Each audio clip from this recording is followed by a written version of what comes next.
Assalamualaikum warahmatullahi wabarakatuh.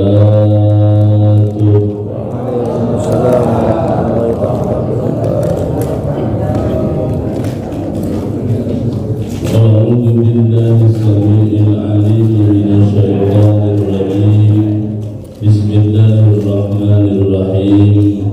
Alhamdulillahil awwali bila ibtida' wal akhiri bila intiha, wassalatu wassalamu ala nabiyyil huda wal mustafa sayyidina wa maulana wa qurrati a'yunina Muhammadin sallallahu alaihi wasallam wa ala alihi wa sahbihi ahli sidqi wal wafa.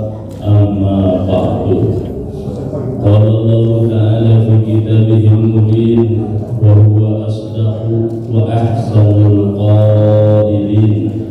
Tabarrukan bi dzikrihi. A'udzu billahi minasyaitonir rajim. Bismillahirrahmanirrahim. Alladzina amanu wa tatma'innu qulubuhum bi dzikrillah. Bidzikrillahi tatma'innul qulub. Al-ayah. Wallahu wa rasuluhu a'lamu bil muradiha. Wa qala an-nabiy sallallahu alaihi wa alihi wa sahbihi wa sallam, man yuridillahu bihi khairan yufaqihuhu fid-din. Al-hadis. Wallahu wa rasuluhu a'lamu bil muradiha. Sadatul masyayikh wa ulama al-fudala, para alim, para kiai, ustaz, ustazah, tuan-tuan guru, guru-guru ngaji, tokoh-tokoh agama, tokoh masyarakat, tokoh pemerintahan, wabil khusus seluruh jajaran pengurus Masjid Imam Bonjol dan juga seluruh jamaah bapak dan ibu jamaah salat subuh. Insyaallah kita semua adalah hamba-hamba yang dimuliakan oleh Allah Subhanahu wa taala. Amin ya rabbal alamin. Alhamdulillah wa syukru ala ni'amillah. Bersyukur kepada Allah dengan ucapan, bersyukur kepada Allah dengan perbuatan, bersyukur kepada Allah dengan keyakinan atas anugerah karunia nikmat yang Allah berikan kepada kita yang teramat banyak, yang tidak akan terhitung. Ditantang sama Allah, wa in ta'uddu nikmatallahi la tuhsuha. Hitung nikmat-nikmat yang aku berikan, enggak bakal kehitung. Tapi walaupun enggak kehitung, kadang kita merasa kurang terus. Benar ya? Masih merasa sulit aja itu. Kenapa? Karena kita kurang syukur. Karena kurang syukur, maka hidup terasa sulit. Padahal nikmat yang Allah berikan kepada kita dihitung enggak kehitung, dibilang tak terbilang, dijumlah tidak akan terjumlah. Contoh kecil, mata kita ngedip, alhamdulillah bisa ngedip. Pernah disyukurin tuh mata bisa ngedip. Andaikan mata nggak bisa ngedip, merem terus, repot apa enggak? Atau sebaliknya, melotot terus. Alamat di bawah PKM. Dan nikmatul uzma, nikmat yang paling agung yang Allah berikan kepada kita berupa taufik dan hidayah kita berada di dalam dinul mustaqim, agama yang benar, yaitu Islam. Maka nikmat iman, nikmat Islam ini andai kata dibanding dengan dunia dan seluruh isinya, tak akan berbanding. Tak akan berbanding. Lebih besar nikmat iman lebih besar nikmat Islam. Dan semoga iman dan Islam kita ini kita terus bawa sampai nanti Allah menjemput kita meninggal dalam keadaan yang baik, dalam keadaan husnul khotimah. Amin ya rabbal alamin. Salawat dan salam tercurah selalu kepada sang panutan alam baginda Nabi Muhammad sallallahu alaihi wasallam beserta keluarganya, sahabatnya, para pengikutnya hingga kita sebagai umatnya. Dan kita berharap, berdoa nanti di yaumil mahsyar, di yaumil kiamah, kita semua mendapatkan syafaatul ummah, syafaatul akbar dari baginda Nabi Muhammad sallallahu alaihi wasallam. Amin ya rabbal alamin. Bapak dan Ibu jamaah rahimakumullah, alhamdulillah wa syukru ala ni'amillah, untuk kesekian kalinya Allah masih berikan kesehatan dan juga umur yang panjang sehingga pagi hari ini kembali lagi kita bisa melaksanakan rutinitas ibadah kita, baik yang wajib, yang sunnah, dilanjutkan dengan pengajian pagi hari ini. Semoga segala apa yang kita lakukan dalam hal amal kebaikan ini semua diterima oleh Allah Subhanahu wa Ta'ala. Ada kurang, ada salahnya, semoga juga diampuni oleh Allah Subhanahu wa Ta'ala. Amin ya rabbal alamin. Bapak yang dirahmati Allah Subhanahu wa Ta'ala,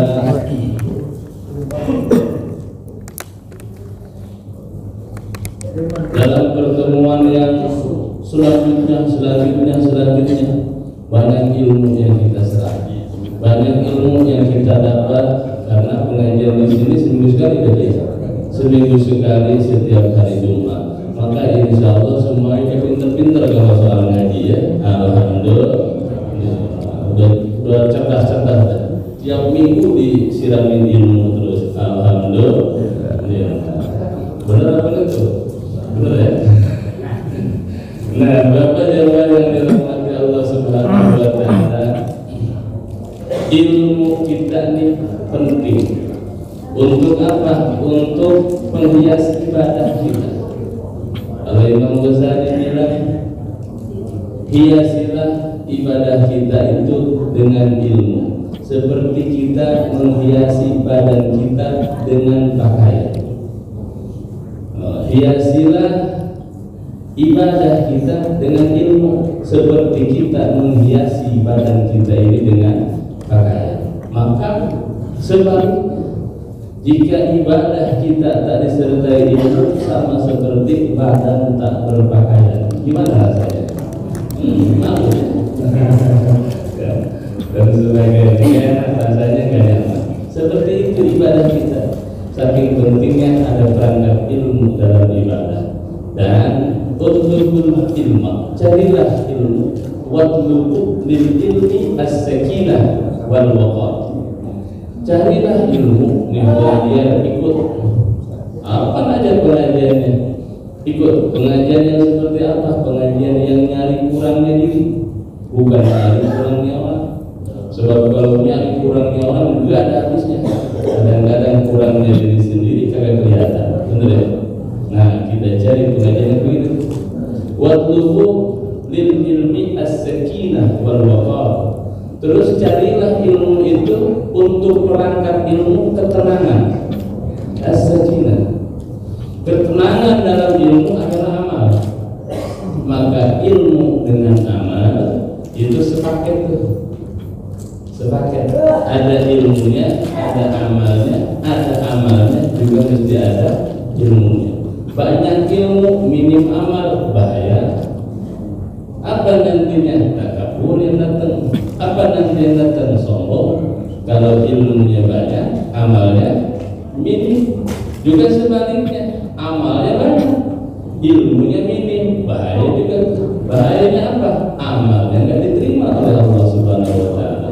Fakulu man bi ghairi ilmin ya'mal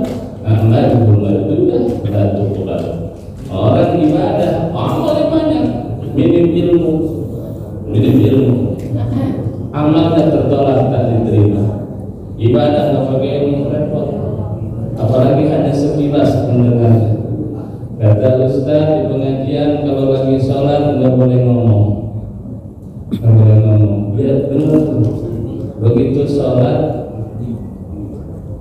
ngobrol ya. Ngomong tuh sama kawan sebelah, sholat nggak pakai niatnya dulu, negor itu. Ada yang sebelah sholat nggak boleh ngomong, batal sholatnya. Imam nengok ke belakang, kayak saya diam kalau sholat. Diminum ilmu nih kayak batal juga.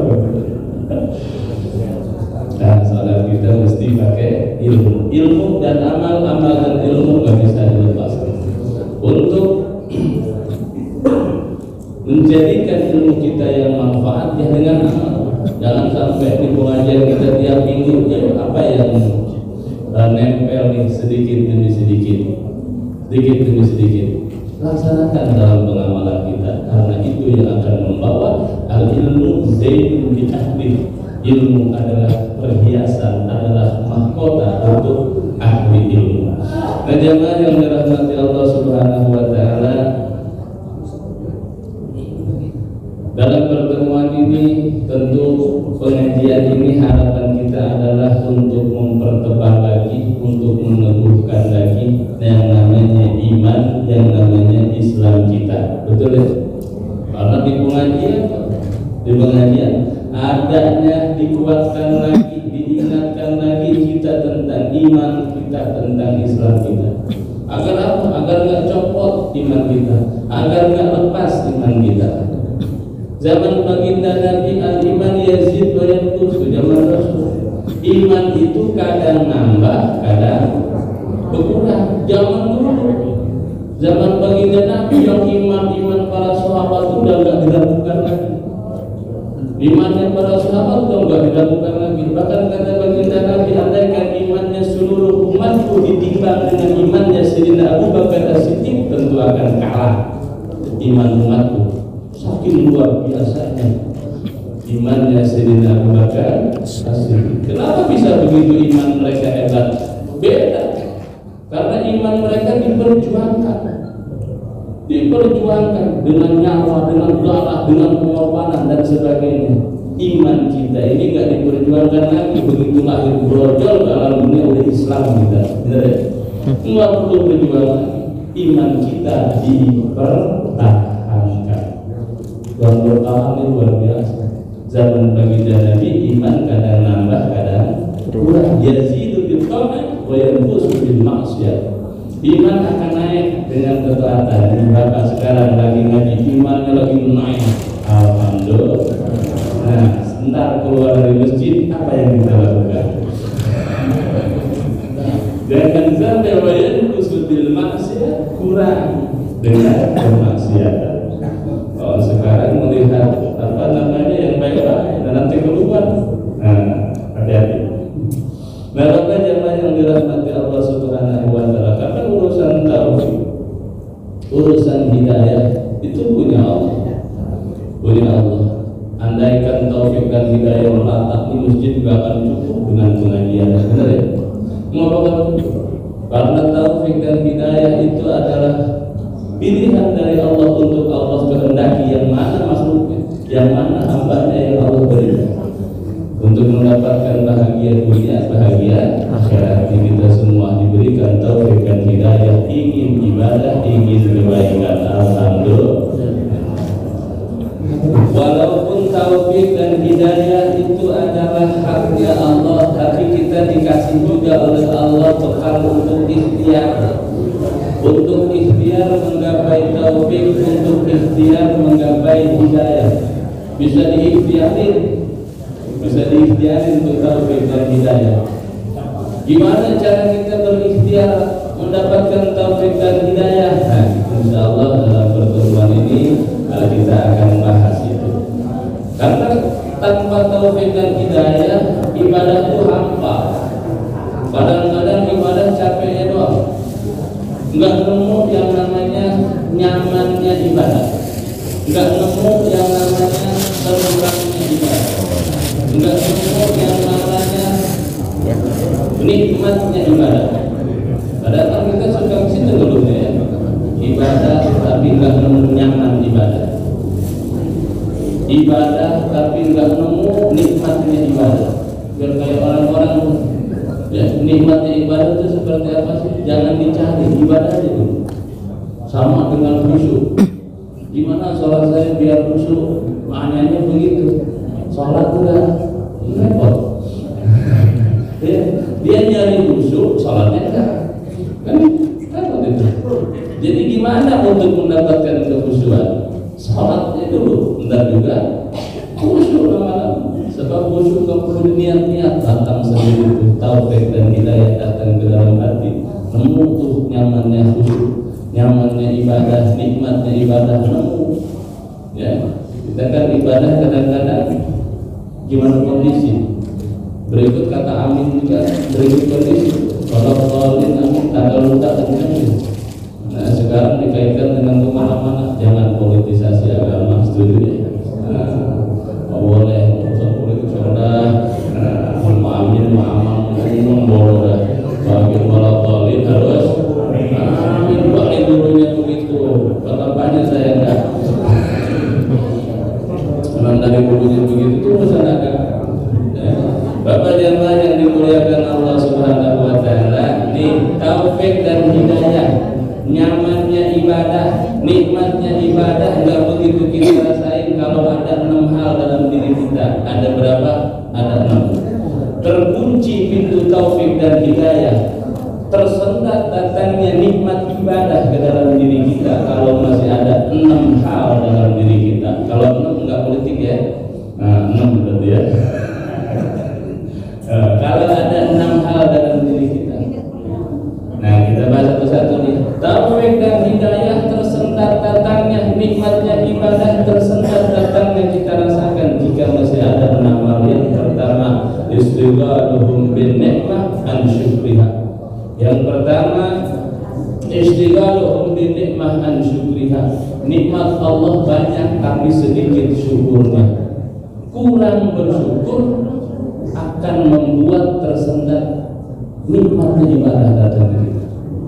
Kurang bersyukur ya. Maka ulama-ulama kita ngajarin kepada kita urusan syukur. Jika urusan dunia sederhana ngajarinnya. Jika urusan dunia lihat ke bawah. Kalau urusan akhirat lihatnya ke atas. Begitu. Kalau lihat dunia lihat ke bawah. Kalau melihat urusan dunia lihat ke atas, repot kita, repot. Orang punya rumah biaya tipes, orang beli mobil stroke. Kalau urusan dunia lihat ke atas, mesti urusan dunia lihat ke bawah. Alhamdulillah punya mobil walaupun mereknya nggak sesuai dengan yang diinginkan. Yang penting nggak kehujanan, nggak kepanasan, AC hidup. Alhamdulillah. Kata yang punya mobil tuh, ya, bersyukur dia daripada alhamdulillah kawan kami yang belum diberikan rezeki pakai motor kemana-mana masih panasan buat. Kata yang punya motor, alhamdulillah, ya, nggak terlalu capek. Cukup beli bensin deh lah, mesin bagus masih bisa jalan daripada kawan kami cuma punya sepeda. Alhamdulillah, suruh dia ke bawah. Kata yang punya sepeda apa? Alhamdulillah masih bisa jalan pakai sepeda daripada kawan sebelah jalan kaki. Alhamdulillah. Kata yang jalan kaki, alhamdulillah jalan kaki masih pakai sendal. Daripada teman-teman kami di Afrika kagak pakai sendal di gurun pasir. Ya, kita masih pakai sendal. Alhamdulillah. Kata yang nggak pakai sendal, alhamdulillah masih bisa jalan daripada kawan sebelah terus diseret-seret jalannya. Alhamdulillah. Kata yang diseret-seret jalannya, alhamdulillah masih dikasih hidup, ada kesempatan ibadah sama Allah. Alhamdulillah. Kalau urusan dunia lihat ke bawah. Kalau urusan akhirat lihat ke atas. Lihat ke atas, lihat guru kita ulama besar. Kita punya Syekh Abdul Somad Al-Farimah. Kita punya ulama hebat Syekh Nawawi At-Tanara Al-Bantani. Orang hebat Syekh Nawawi Tanara, orang Indonesia. Maka kita menciptakan ulama-ulama yang luar biasa. Alhamdulillah. Alhamdulillah. Syaikhul Somad Al-Baribani, orang Palembang jadi ulama besar. Kita melihat sama-sama orangnya sama-sama dari Sumatera, sama-sama dari Palembang. Kenapa dia bisa jadi waliullah, kita cuma jadi wali murid? Berlomba kita pengen lagi. Ibadah terus. Urusan akhirat lihat ke atas. Motivasi kita sejarah ulama-ulama Masakus Haji Abdul Hamid bin Masakus Haji Mahmud Kiai Morogan, orang hebat luar biasa. Zikirnya menggetarkan jiwa. Kita menceramah dia cukup la ilaha illallah al-malikul haqqul mubin Muhammadur Rasulullah shadiqul wa'di. Amin. Banyak orang sadar, yang non muslim masuk Islam, yang nakal jadi baik. Kenapa bisa begitu? Berarti kita juga dikiri lebih enak kita suaranya. Itu kenapa begitu? Kan kita urusan akhirat melihat ke atas. Kalau orang tua dulu jampe-jampe minta obat panas, doanya kagak pasti. Sebenarnya Rahman Rokim, tapi manjur. Kenapa tuh? Pasangan kita Bismillahirrahmanirrahim. Pasang dibaca sampai enggak sembuh. Orang dulu baca Bismillahirrahmanirrahim. Kenapa bisa begitu? Lafadznya sama, bahkan bacaannya lebih fasih kita, lebih bagus kita. Apa yang membedakan? Bahasa hatinya yang membedakan. Karena orang bisa fasih dalam lisan, tetapi tidak fasih dalam hati. Ada orang yang fasih dalam hati walaupun dalam lisannya kadang tidak fasih. Maka dalam ibadah itu husnuzon ya, alhamdulillah. Maka jemaah rahimakumullah itu satu, kurang syukur bisa membuat taufik dan hidayah telah datang. Nikmat ibadah enggak terasa. Karena kalau orang kurang syukur akan kurang nikmat. Ya. Ayatnya kita hafal semua. La in syakartum la azidannakum. Jika mau syukur akan ditambah. Mau syukur bakal ditambah. Rumusnya adalah syukur dulu apa tambahnya dulu. Kalau kita sibuk nyari tambahnya dulu, syukurnya belakangan. Ya. Perintahnya syukur dulu, nanti Allah tambah. Allah yang janji, bukan saya. La in syakartum la azidannakum. Jika mau syukur akan diberi nikmat, ditambah nikmatnya. Syukur dulu baru dapat tambah. Jangan sibuk nyari tambah dulu, syukurnya belakangan. Dan kita begitu. Rumusnya kerja dulu baru digaji. Apa gajian dulu baru kerja? Itu pada DP namanya ya. Kerja dulu baru dapat. Begitu. Syukur dulu Allah tambah nikmatnya. Maka kita berdoa semoga Allah menjadikan kita adalah orang-orang yang mau bersyukur kepada Allah. Amin ya rabbal alamin. Itu satu, kurang syukur membawa tidak lancar datangnya nikmat ibadah. Yang kedua, kenapa nikmat ibadah kurang begitu kita rasakan? Yang kedua, warahmatullahi fil ilmi wa tarakahum fil amal. Ilmunya banyak, amalnya minim. Nah ini sama nih. Pengetahuan kita banyak, tapi minim amal. Sama nih, biasanya jatuhnya ke ustaz pengajar ngaji ini ngomong pintar, ngomong lancar. Di dalam surah amal minim amal. Kita yang tukang orasi banyak Pak, tapi yang pintar nangisin umat itu yang mulai kurang. Dan kita rindu dengan ulama-ulama yang seperti itu. Insya Allah akan selalu ada di negeri kita. Amin. Amin. Kata mereka lah yang namanya surrojul dunia, pelitanya alam dunia. Para alim, orang yang bukan hanya berilmu tetapi juga maksimal dalam amal. Pintar nangis, bukan pintar menangisin umat, tiap malam nangis. Ya. Kayak kita sholat begitu ditanya kenapa nangis, buntu. Buntu, gak habis-habis buntu. Nah, bagaimana ini rahmat Allah Subhanahu wa Ta'ala. Tuh, banyak ilmu, minim amal, ini bahaya. Ibadah nggak begitu terasa nikmat. Taufik dan hidayah telat datangnya sama kita. Akhirnya apa? Nggak semangat. Dengar adzan nggak semangat. Dengar pengajian kagak semangat. Nggak senang dengan kebaikan. Itu minim taufik, minim hidayah karena minim amal. Maka banyakin amal kita. Kayak begini nih ngaji, masya Allah, bapak sebelum bangun dosa sudah diampuni sama Allah. Amin ya Allah.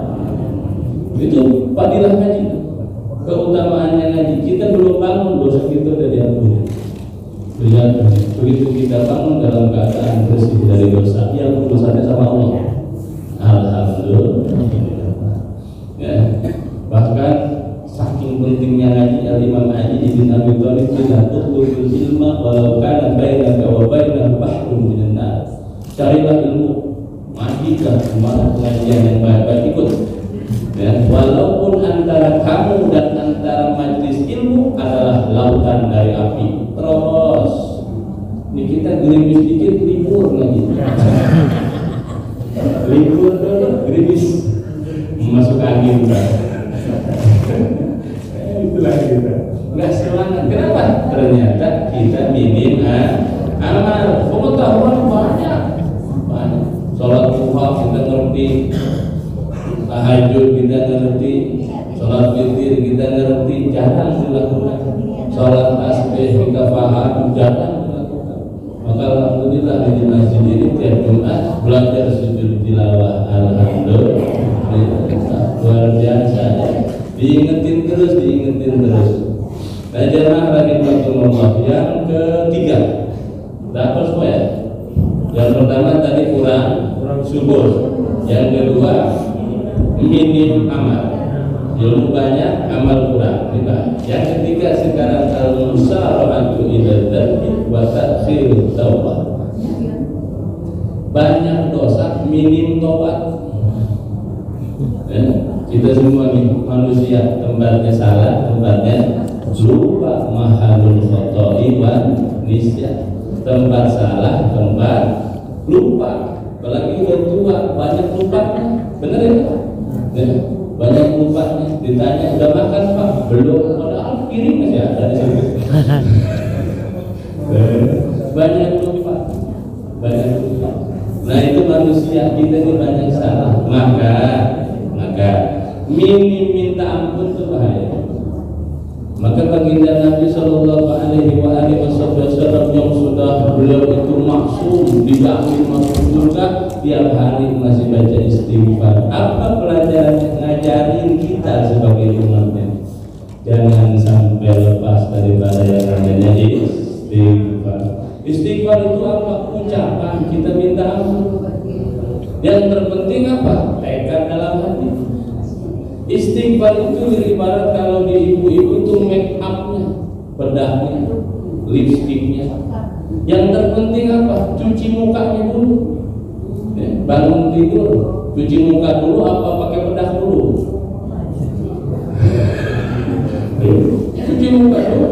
Cuci muka dulu, baru pakai bedah. Muka belum dicuci, apa ini namanya? Kalau di mata, kotoran mata apa namanya bahasa orang? Apa? Itu masih muda juga di bibir matanya langsung pakai bedah, nggak pas. Jadi yang terbaik cuci muka dulu, baru pakai bedah. Sama nekat dulu kepada Allah, bertekad tidak akan mengulangi dosa lagi, baru baca astagfirullah. Itu cara kita taubat. Minim taubat itu begitu. Maka banyak yang diajarin tiap habis sholat kita baca istighfar. Astagfirullahaladzim alladzi la ilaha illa huwal hayyul qayyum wa atubu ilaihi min jami'il ma'asi wal dzunub. Atau yang mantap sayyidul istighfar kita baca Allahumma anta rabbi la ilaha illa anta.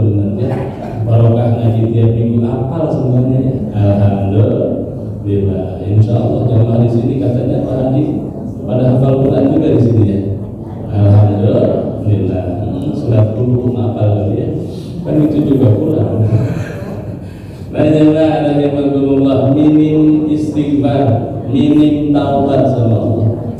Maka kami diajari oleh guru-guru kami sebelum tidur itu saat final, maka mesti ada kebiasaan khusus kita. Kenapa? Karena kita akan menuju mati kecil dan dikhawatirkan itu mati kecil tiba-tiba jadi mati besar. Tidur itu kan mati kecil, jangan sampai nggak bangun lagi. Dan ketika tidak sampai bangun lagi, wafat kita.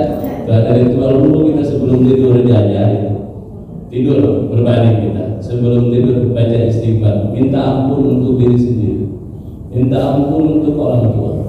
Kami diajarin begitu, minta ampun kepada Allah dan kemudian memberi maaf, ya Allah, hari ini jika ada orang yang menyakiti saya maafkan, ikhlas, saya maafkan.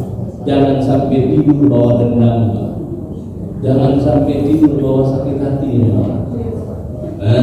Kemudian yang kedua juga minta sama Allah, ya Allah, jika kita salah sama orang, mohon Allah bukakan pintu rahmatnya, orang yang kita salahi bisa maafin kita.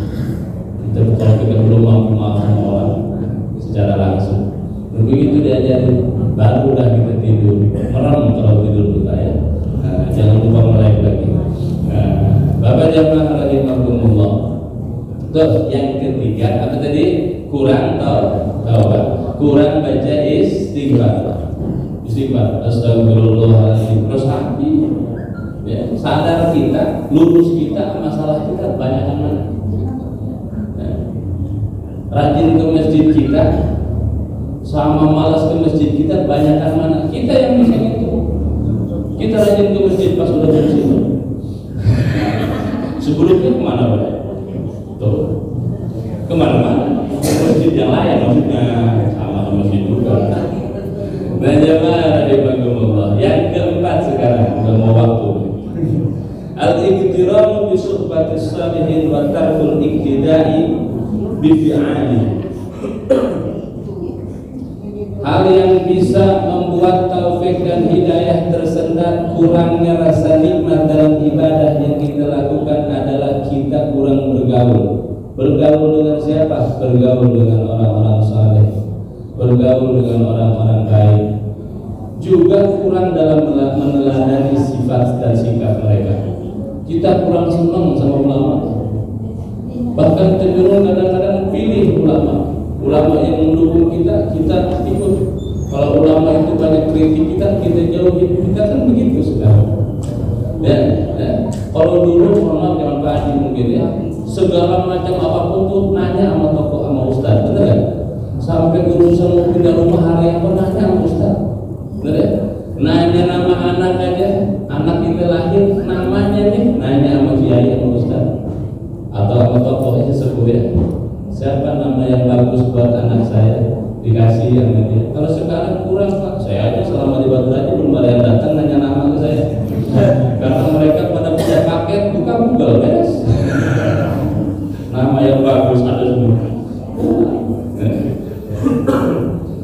Nah, yang membuat kita tersendat dalam nikmat ibadah adalah kurang dekat sama orang-orang saleh, kurang dekat sama ulama, kurang dekat sama meneladani perilaku mereka.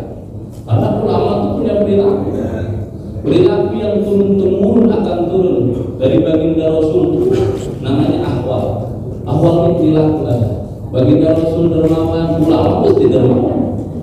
Baginda Rasul penyabar, ulama mesti penyabar. Terus, dan itu namanya ahwal yang turun-temurun. Lewat apa? Lewat jalur sanad namanya.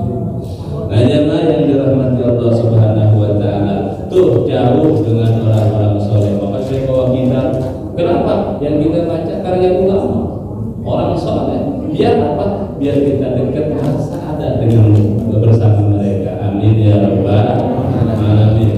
Jangan jauh-jauh dari orang soleh, dari orang-orang baik. Ketika kita jauh dari orang soleh, ketika kita jauh dari orang baik, itu pun akan menjauhkan kita dari yang namanya kebaikan. Maka kata ulama, nazrul wajhi alim, melihat wajahnya orang alim, kata Rasul, kan nadri seperti melihat. Sebab baginda Rasul tidak mewariskan dunia, tidak mewariskan harta. Yang baginda Rasul wariskan adalah tuh ahli warisnya. Siapa itu? Para alim, para ulama. Alhamdulillah, Sumatera Selatan kaya Pak. Kemarin almarhum yang luar biasa Habib Mahdi itu paling mampu mengatur jenazahnya, dibuang orangnya. Tuh, kita bisa kayak begitu. Yang nganternya dibuang sampai macet jalan. Kenapa itu? Kok bisa begitu? Padahal sama-sama orang.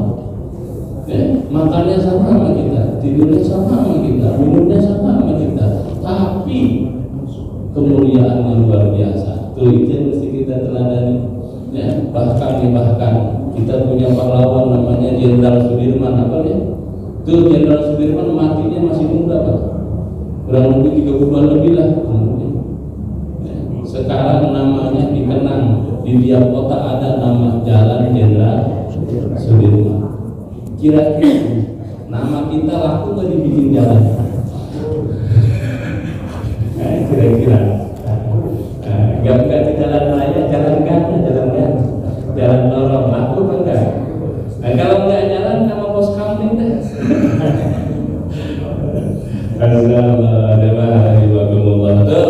Jauh dari orang saleh itu membuat nikmat ibadah tidak begitu terasa oleh kita. Itu yang keberapa? Yang keempat, ini dikit lagi. Yang kelima, idbarud dunya anhum wa hum yatba'una. Kita ini akan meninggalkan dunia Pak. Benar nggak? Sepakat? Sepakat ya? Semuanya bakal meninggalkan dunia. Betul? Pertanyaannya siapa duluan, siapa belakangan? Kira-kira yang mana yang duluan?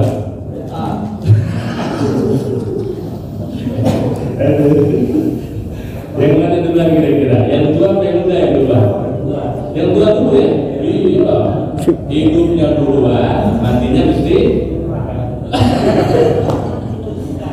Hidupnya duluan, mati belakangan. Iya. Umat dulu, Ustaz belakangan, Ustaz mantar nggak ada yang doa Pak? Ya, Ustaz belakangan. Dan kita ini terlalu kadang-kadang mengikuti hawa nafsu dunia kita, lupa bahwa kita akan balik ke akhirat, tempat abadi. Itu singgah ruang dalam dunia ini. Dan karena kita mati bukan bawa amal, bukan.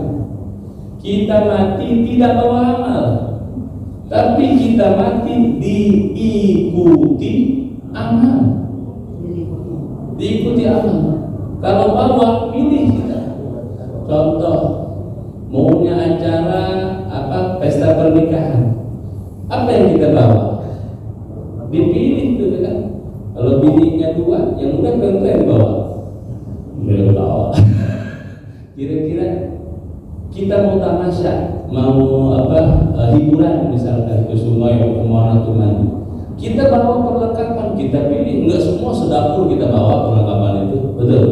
Kita pilih. Tuh, kalau mati bawa amal, dipilih yang baik-baik yang kita bawa. Tapi ternyata mati bukan bawa amal, diikuti amal. Amal baik ngikut, amal jelek ngikut. Yang baik ikut, yang jelek ikut. Amal pengajian ikut, amal sholat ikut, amal main gak ikut. Ikut semuanya, ikut semua. Maka dipilih sekarang oleh kita mana yang mau jadi pengikut kita yang terbanyak. Tentu kita berharap yang baik-baik. Amin ya rabbal alamin. Pahala ngaji begini nanti ikutin kita nih. Alhamdulillah. Nah jemaah rahimakumullah, tuh boleh kita mengumpulkan dunia ini, boleh, silakan. Boleh, karena kita hidup di dunia, mau mengumpul harta silahkan. Allah kasih, silakan. Dan Allah nggak minta. Andaikan Allah kasih kita uang 1 miliar, Allah nggak minta sedikit, yang Allah minta cuma 2,5%. Sisanya terserah kita, mau disimpan, mau dibelanjakan semua, mau disedekahkan anjuran yang wajibnya 2,5%, itu yang wajibnya. Nah, jemaah rahimakumullah, yang kelima, terlalu apa namanya, mengingat dunia terus ya, mengingat dunia terus. Kita hafal ayatnya, wa ma khalaqtul jinna wal insa illa liya'budun. Aku tidak menciptakan jin dan manusia, kata Allah, illa liya'budun, kecuali untuk ibadah. Nyari dunia, jadikan ladang ibadah. Sebab dunia adalah mazra'atul akhirat, ladang kita untuk di akhirat. Kita lagi ngebor nih, yang paling banyak kebunnya, yang paling banyak pohonnya. Nah, nanti akan ketemu di sana. Insya Allah bapak kebunnya nanti hektaran di surga. Amin ya rabbal alamin. Yang terakhir, iqbalul akhirati alaihim wa hum mu'riduna anha. Kita ngerti bahwa dunia sementara, akhirat adalah selamanya. Tapi yang selamanya yang cenderung kita lupakan. Yang selamanya yang cenderung kita lupakan. Maka semua yang kita miliki sekarang ini, tenaga, fisik, segala macam, itu adalah ladang ibadah. Insya Allah dunia kita ladang ibadah kita. Jangan sampai dunia kita apa namanya jadi kerugian buat kita. Ada beberapa orang yang nanti paling merugi pada akhirat. Yang pertama, pemimpin dan rakyat. Rakyatnya masuk surga, pemimpinnya masuk neraka. Itu pemimpin yang paling merugi nanti di akhirat. Rakyatnya masuk surga, yang jadi pemimpinnya masuk neraka. Kepala rumah tangganya masuk neraka, anggota rumah tangganya masuk surga. Itu suami yang paling rugi nanti di akhirat. Alhamdulillah ya. Yang kedua, orang hidup ngumpulin dunia, halal haram terpas, siang malam terus lanjut, waktu ke masjid enggak ada sama sekali. Nyari dunia, ngumpulin dunia, terus mati. Dunia yang dia kumpulkan, dia wariskan ke ahli warisnya. Oleh ahli warisnya, kebetulan itu ahli warisnya baik, harta itu dipakai dalam kebaikan. Di akhirat, yang diwariskan harta masuk surga, yang capek ngumpulin harta masuk neraka. Itu orang paling rugi nanti di hari kiamat. Alhamdulillah. Yang terakhir, orang alim, ulama, ustaz, paling rugi nanti di akhirat. Ustaz yang kayak mana? Dia masuk neraka, santrinya masuk surga. Rugi nanti di akhirat. Ya, santrinya yang dia ajarin masuk surga. Oh, itu hancur, benar santrinya Pak. Ustaznya tidur Pak. Itu penyakitnya. Paling rugi nanti di akhirat, santrinya masuk surga, ustaznya masuk neraka. Alhamdulillah nih. Itu jangan sampai kita menyesal di sana nanti. Nah, jemaah rahimahumullah, tuh ada 6 hal, insyaallah semoga bermanfaat untuk kita, agar apa? Agar ibadah kita ini makin nikmat, makin nyaman, makin semangat, dan tentu harapannya diterima oleh Allah Subhanahu wa taala. Amin ya rabbal alamin. Bapak jemaah yang dirahmati Allah Subhanahu wa taala, 6 hal ini juga semoga bermanfaat khususnya untuk diri kami, juga umumnya untuk semuanya. Kami akhiri, mudah-mudahan sudah lewat ya. Kami akhiri dengan